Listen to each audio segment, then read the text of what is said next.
Hey YouTube, what's up? Boba7772 here, and today I'm going to be doing a review of Once Upon a Time, Season 4, Episode 1. So without further ado, let's get started. So I decided I'm going to start doing a review of each episode of this show. So this is the first one. So basically, it starts off pretty much with Frozen stuff, which is the main premise, I guess you can say, of season 4. So it starts off with pretty much Elsa coming through Storybrooke, doing her thing, and then it has all these flashbacks with Anna and Elsa. And all in all, I really love this episode. And it wasn't only focused on Frozen stuff. There was some Emma stuff, there was some Regina stuff going on. Actually brought back the magic mirror dude, I forgot his name. And then there was also my favorite character, Rumpelstiltskin, stuff going on with him and Belle. So I guess spoilers kind of. My favorite parts of this episode were first of all the Frozen parts, because Frozen's my favorite movie. I even like it more than Star Wars, which might come off as a surprise to some people, but after the whole reboot thing, I kind of was upset with Star Wars for a little while. Frozen was there for me, you know. It was me and Frozen, tight. It gave me a hug when I was sad. But anyway, I really loved the Elsa parts, especially the parts where it kind of explained on her backstory in Arendelle, because it more so focused on her than it did on Anna, which I thought was cool, but it's still focused on Anna quite a bit as well. I'd say maybe 60% Elsa, 40% Anna. And it's kind of giving a backstory about their parents and everything, and it's actually following the Frozen movie exactly how it happened, which I think is awesome. And it pretty much starts out with Anna getting ready to get married to Kristoff, and then Elsa is, you know, there for their sisters. And then they, Elsa finds something out, gets sad, they go see a couple of people from the movie who are there. There's some main characters, there's some side characters, there's a mention of a character. There's one character I was hoping we would see, but haven't seen him, but because of other characters that we saw in this, I'm thinking that there's a good possibility that we're gonna see said character, if that makes sense. Yeah, it was really good. I guess this is gonna kind of have spoilers in it. It had one of the rock trolls appear, and that was just amazing. I love the rock trolls. They're so awesome. They're so funny. They're so cute.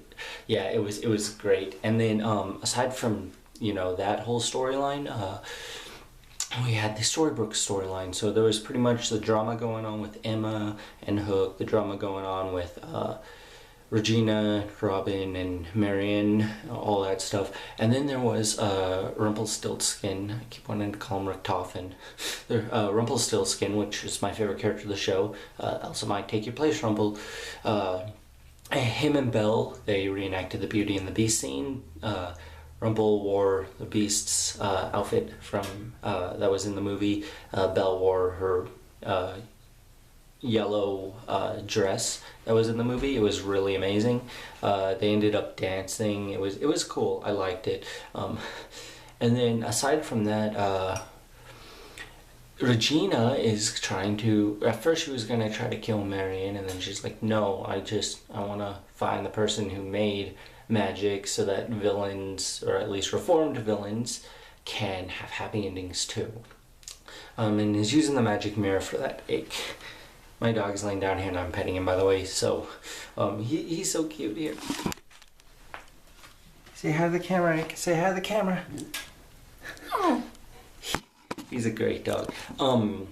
So yeah, I really did love this episode. And then, you know, it was full of so many good parts, but then the ending was like, oh my gosh, because like, it was getting to the end and I was like, okay, this has been a really good episode, but the ending hasn't like made me really shed tears. Like, the episode hasn't really made me shed tears or anything. It's usually like, I guess I don't really shed tears. My eyes kind of water up if it's like, yeah, like the end of season I believe 4, The Walking Dead.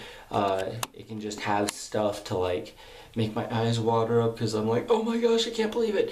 And I wasn't thinking that this episode was gonna have that, but it did. The ending, man, the ending. So, major spoiler alerts from here for the ending. The ending had pretty much, at some point in this episode, Elsa had summoned the snow monster. I want to call him Snowflake, but I know that's not his name. I know it's something cute like that. But Elsa summoned him, and then she saw a newspaper, and the newspaper kind of was like, she was like, and then she went and found Mr. Gold's shop. So when she goes and finds Mr. Gold's shop, she goes in. Well, she finds this necklace that she gave Anna earlier in the episode. Well, the last thing that we had seen of the Frozen flashback part, Kristoff had covered for Anna while Anna was going to figure out where their parents had gone, and Elsa went and tried to stop her, but the ship had already taken off. And Kristoff was like, she wanted me to stay here with you so that you wouldn't be lonely. I was like, oh my gosh, it's so sweet. And then we see Anna on the ship, and then it keeps going back to the present time. We see Mr. Gold's shop, and Elsa's holding the necklace, and it keeps flashing back from that, from Elsa finding the necklace, slowly going up to it, to Anna on the ship, all happy like, because that's how Anna is, to Elsa and Kristoff watching her go off. And then you hear Elsa go, don't worry, Anna, I'll find you.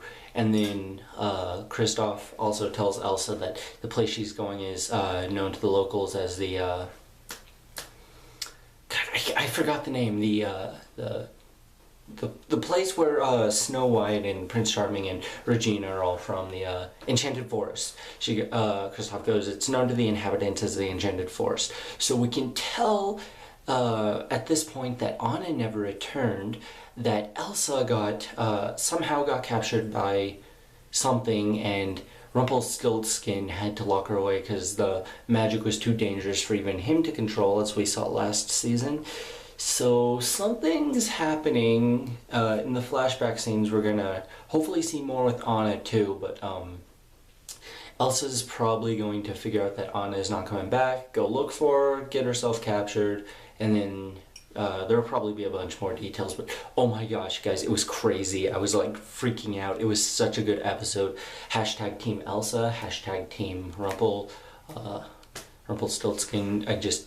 Yeah, those are the most awesome characters, and they did great. One more thing before I end the review and give my final thoughts on it. There was one scene that was probably my favorite scene, even more than any of the Elsa scenes, and it was where Rumpel wanted to go to his son's grave, and Belle was kind of reassuring him, and then Rumpel went and he talked to Bellfire, and he was telling how he lied to Belle and how he missed him, and it was such a sweet and emotional moment. This show is just fantastic. The writing on it is simply superb, and it's great that they finally added Frozen to it, because we're gonna get some even more epic stuff. My door opened. I think that was my dog who opened it. So yeah, that's pretty much my review of the episode. If I had to rate the episode itself on a 1 to 5, I'm gonna give it a 5, because honestly, there were no flaws in this episode. I'm looking, and I mean, it wasn't the absolute best episode. At least I don't think it was. It might have been the best episode of Once Upon a Time. I don't know. But it was definitely one of my favorite episodes. It had everything, and it was just so great. I highly recommend watching Once Upon a Time if you guys haven't seen it, because season 4 is good. And so are the other 3 seasons plus the spin-off series. So yeah, 5 out of 5, definitely recommend watching it. So thank you for watching. Please make sure to subscribe for more episode reviews of Once Upon a Time each week. And until next time, Boba7772 out.